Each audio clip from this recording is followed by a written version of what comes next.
Kelor ini mendapat julukan The Miracle Tree, ya. Anti-inflamasi atau radang, antioksidan, anti kanker. Sebenarnya itu vitamin A-nya 4 kali dibandingkan dengan wortel, vitamin C-nya 7 kali bandingan jeruk. Itu mempunyai potensi untuk memicu metabolisme energi sesudah olahraga. Artinya setelah olahraga dia nggak kelelahan. Assalamualaikum warahmatullahi wabarakatuh. Apa kabar saudara-saudaraku, umat manusia di seluruh dunia? Alhamdulillah kita bisa ketemu lagi di edisi YouTube kali ini, video kali ini. Saudaraku, pada hari ini saya akan bicara sedikit klenik, yaitu tentang kelor. Ya. Sebenarnya nggak klinik sih, cuma memang biasanya nih dulu saya ingat kalau kita bicara pohon kelor, daun kelor itu asosiasinya langsung ke masalah klinik. Karena dulu saya pernah dengar katanya kalau orang sakti salah satu kelemahannya dipukul pakai ranting pohon kelor, ya. Tetapi tentunya saya tidak akan membahas hal mistik ini, tetapi mengungkapkan bahwasanya kelor itu mempunyai manfaat yang luar biasa, ya.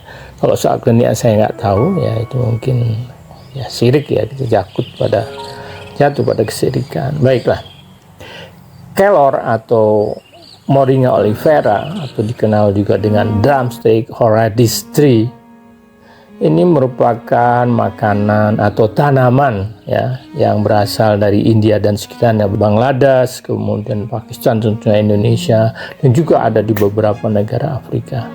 Banyak penelitian tentang tanaman ini, ya, dan itu luar biasa. Ribuan sudah ada penelitian, yang terbanyak itu penelitian dari India, ya.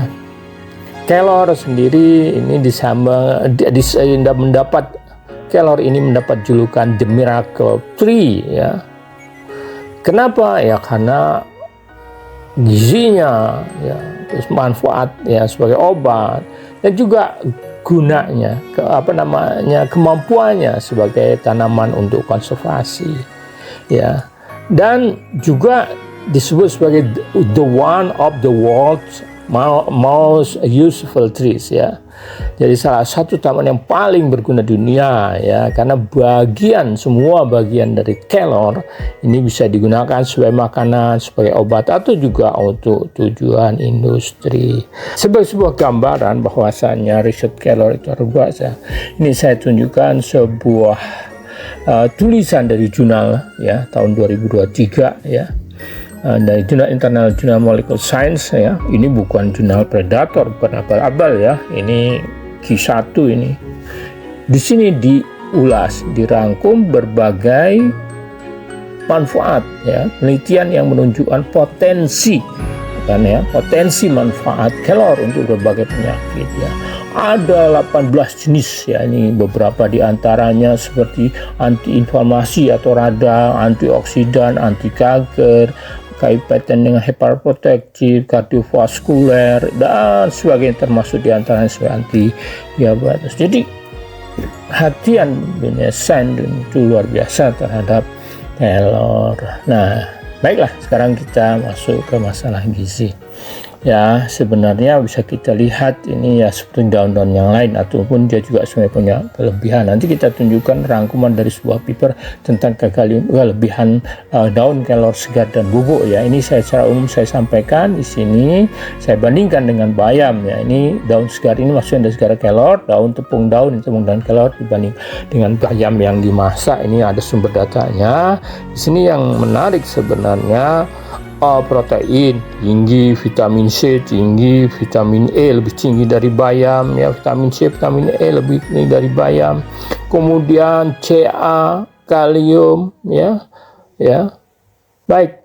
Nah, ini sebuah jurnal tahun 2018 dari European Journal of Nutrition and Food Safety membandingkan kehebatan lah, ya, gitu, kelor dibandingkan dengan buah, sayur atau produk lain. Misalnya ini untuk daun segarnya itu vitamin A-nya 4 kali dibandingkan dengan wortel, vitamin C-nya 7 kali bandingan jeruk, walaupun zat besinya lebih rendah, ya, dalam bentuk daun dibandingkan dengan bayam. Kemudian kalium itu 3 kali lebih tinggi dibandingkan pisang. Pisang itu adalah termasuk buah yang paling tinggi kaliumnya ya. Ada bahasan saya, dia kalah dengan kurma, dengan durian kalah sebenarnya. Tapi pisang termasuk yang tinggi. Ini kaliumnya 3 kali lebih tinggi ya dibandingkan pisang. Kemudian kalsium Ca itu 4 kali lebih tinggi dari susu. Kandungan proteinnya 22 kali lebih tinggi dari yogurt. Jadi kita bisa lihat ini keistimewaan dari kelor ya dari sisi aspek gizi. Kemudian kita lihat perbandingannya proteinnya lah ya.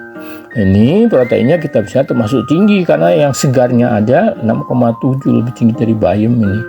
Ya, kalau bandingkan dengan beras tuh 7,4 ya, sebenarnya ada yang 10, dengan kemudian gandum 12. Nah, kalau sudah dibuat tepung daun itu sampai 27 ya. Dan yang istimewanya ya, proteinnya ini kalau daunnya dibuat konsentrat ya. Jadi konsentrat itu sudah bagian non proteinnya di daun dibuang, jadi tinggal protein daunnya. Nah, ini ada sebuah penelitian di Jurnal Food Chemistry ya. Food Chemistry ini menunjukkan bahwa kualitasnya itu luar biasa. Dari sisi skor ini protein digestibility corrected amino acid score itu 91,41. Yang ideal itu 100. Nah, itu hampir mentok 100 kan, berarti dia luar biasa. Dan protein konsentrat kelor ini sudah memenuhi ya standar apa yang diharapkan oleh FAO. Nah, kemudian apa? Itu dari sisi gizi, protein aja lah, yang lain kita lihat. Dari sisi antioksidan ya, ini sebenarnya bioaktif ya, ingat yang tentang bioaktif, ini mempunyai kadar yang lumayan ya, dari total flavonoid, total antioksidan, dan total fenol. Dan ini saya tunjukkan satu penelitian pada manusia ya, pada young male adult, dewasa ya, laki-laki muda ya, yang berkaitannya dengan kegiatan olahraga. Kesimpulan yang luar biasa yang kita peroleh dari penelitian ini penelitian baru loh ya. Ini penelitian tahun 2024 ya, baru banget. Apa katanya? Ekstrak menggunakan air, daun, kelor itu mempunyai potensi untuk memicu metabolisme energi sesudah olahraga. Artinya setelah olahraga dia nggak kelelahan karena di push. Jadi ini pada manusia loh ya, ini dibuktikan bahwa dia bisa mendorong metabolisme energi, jadi mengurangi keletihan setelah olahraga dan juga meningkatkan status antioksidannya. Apa yang lain? Ini yang ngetop nih, penyakit yang ngetop juga ya. Yang naratif ini review ya, review berdasarkan pada suji pada tikus dan juga pada manusia.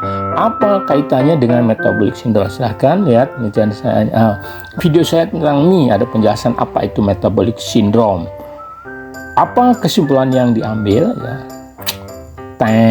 Secara in vivo, jadi pada hewan percobaan ini benar-benar menunjukkan bahwa kelor itu dapat memperbaiki kondisi metabolic syndrome. Nah, bagi manusia walaupun ya buktinya masih berkurang, tapi data yang ada benar-benar meyakinkan, convincing ya, riset bahwa dia itu bisa menangani atau bisa menghambat terjadinya metabolic syndrome. Mana? Masih mikir kelor ya hanya punya dukun? Gak bisa ya. Sebenarnya konsumsi kelor itu bisa sayur, lalapan, bahkan yang banyak dijual ada dalam bentuk kapsul tepung daunnya ya. Itu bisa digunakan untuk tadi ya, tujuan-tujuan yang sifatnya pencegahan penyakit atau bahkan mungkin terapi. Baik, kalau ada minat ya, nanti kita bisa lanjutkan. Silahkan di tulis komentar apa yang Anda ingin tahu dari ini, dan ya apa yang sebaiknya saya bahas kaitannya dengan kehebatan dari kelor ini. Kalau bagus silahkan di share, like, subscribe. Kurang lebih mohon maaf. Saya Assalamualaikum warahmatullahi wabarakatuh.